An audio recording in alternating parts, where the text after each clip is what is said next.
अस्सलाम वालेकुम। Merit online class में आप लोगों को खुश आमदीद। बेटा अब हमारी फिर से दोबारा से क्लासेस स्टार्ट हो गई ऑनलाइन। आप लोगों ने दोबारा से ऑनलाइन क्लासेस ज्वाइन करनी है हमारे साथ और अपने फ्रेंड्स को भी बताना है कि करें। आज हम लोग उर्दू का पढ़ेंगे, जो हमारा यूनिट नंबर 7 था, सबक नंबर 7, कायद आज़म मोहम्मद अली जिन्ना। ये हम लोगों ने पढ़ लिया था, इसका मैं थोड़ा सा आपको दोबारा से बता देती हूँ। ये हैं हमारे कायद आज़म।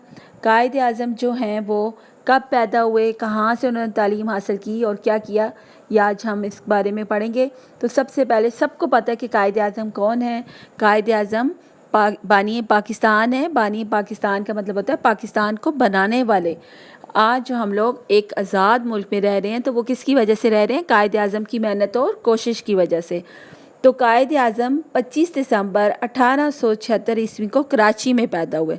इनके वालिद जो थे वो चमड़े के ताजिर थे, सौदागर थे, और वो उधर जो हैं उन्होंने जो अपनी इब्तदाई तालीम हासिल की थी वो कराची से ही हासिल की थी।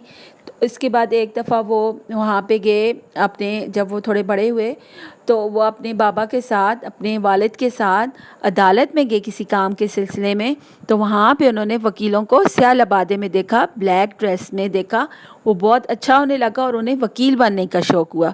तो उनके वालिद ने फिर उनके जो दोस्त वगैरह थे उनके वालिद के, उन्होंने भी कहा ठीक है कि आप इनको बनाएं। तो उन्होंने फिर उनको बाहर भेजा और उन्होंने बाहर जाके फिर वो जब 16 साल के थे तो उन्हें फिर आला तालीम के लिए इंग्लिस्तान में उनको भेज दिया था।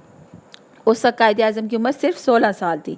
तो जब वो बाहर गए तो कई यूनिवर्सिटियों ने उन्हें दाखिला देने के लिए तैयार थे, लेकिन उन्होंने लिंकन इन का इंतखाब किया। लिंकन इन यूनिवर्सिटी का इंतखाब उन्होंने इसलिए किया था कि जब वो ज़ाहिर मुख्तलिफ़ जगहों पे जा रहे थे तो जब ये लिंकन इन यूनिवर्सिटी में भी गए तो वहाँ का जो सदर दरवाज़ा था वहाँ पे बाय 10 मुंसिफ़ीन के नाम लिखे हुए थे।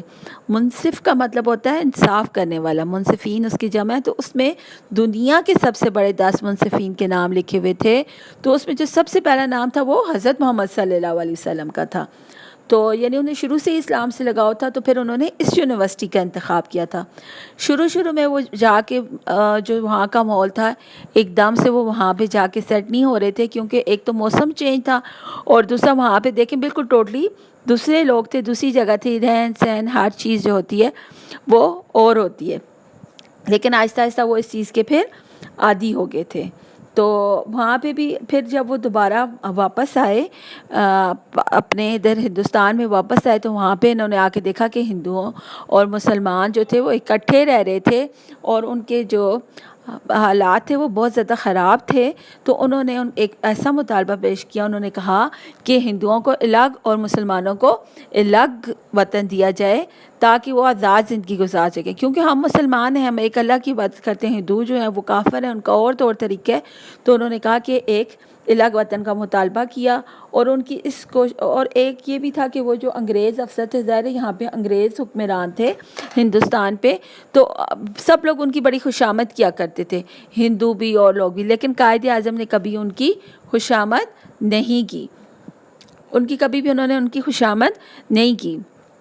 तो इस चीज़ से उनकी इस आदत को अंग्रेज़ बड़ी कदर की निगाह से देखते होते थे। फिर कायद आज़म ने बहुत उनकी कोशिश और मेहनत के बाद आखिर पाकिस्तान 14 अगस्त 1947 को वजूद में आ गया। और ये उनकी मेहनत का नतीजा था, उनके साथियों की मेहनत का नतीजा था, जो आज हम लोग एक आज़ाद ज़िंदगी गुजार रहे हैं आज़ाद मुल्क में। और फिर वो बहुत ज़्यादा मेहनत करने के बाद वो जो हैं वो वफ़ात पा गए। 14 अगस्त 1947 को उनकी वफ़ात हुई है। ये आप पिक्चर में देख लें, ये उनका मज़ार है, ये कराची में है। आप लोगों को जब कभी भी कराची जाने का इत्तेफाक हो तो यहाँ पे ज़रूर जाइएगा। ये जो पिक्चर है ये लिंकन इन यूनिवर्सिटी की है, जहाँ से उन्होंने कानून की आला तालीम हासिल की थी, और ये उनका घर है, कायद आज़म का घर है। अब आप लोग अपनी बुक पे, अपनी एक्सरसाइज पे आ जाएं, मश्क पे आ जाएं। ये अब आप लोग अपनी बुक्स पे सफ़ा नंबर 55 खोलें। ये हम लोग करेंगे। ये वाला काम बेटा आपने अपनी बुक के ऊपर ही करना है, ठीक है। ये खाली जगह पुर हैं। सबसे पहले एक आ जाती है, कायद आज़म डैश 1876 को पैदा हुए। तो कब पैदा हुए? 25 दिसंबर 1876 को पैदा हुए। आपके वालिद डैश के ताजिर थे। तो अभी मैंने आपको बताया कि उनके वालिद किस चीज़ के ताजिर थे, चमड़े के ताजिर थे। कायद आज़म का पूरा नाम डैश था। तो कायद आज़म का क्या नाम था पूरा?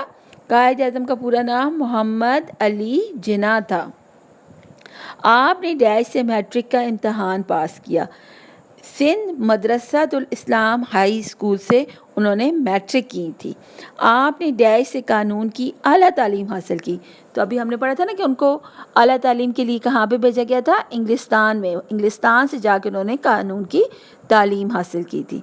आपने कभी किसी अंग्रेज़ अफसर की डैश ना की। क्या नहीं की थी उन्होंने? कभी किसी अंग्रेज़ अफसर की खुशामद नहीं की थी।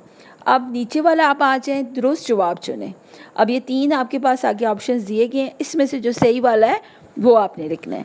कायद आज़म डैश में पैदा हुए। मुल्तान, पेशावर, कराची। तो कहाँ पे पैदा हुए थे? कराची में पैदा हुए थे। या आपने अपनी टिक का निशान भी लगाना है और साथ ब्लैंक में फिल करना है इसको। इंग्लिस्तान जाते वक्त आपकी उम्र डैश साल थी। कितने साल थी? 15 साल, 16 साल, 17 साल। तो कितने साल थी? 16 साल थी। ये आपने लिखना है। अंग्रेज़ अफसर आपको डैश की निगाह से देखते थे। इज़्ज़त, खुशामद, कदर। तो किस निगाह से देखते थे?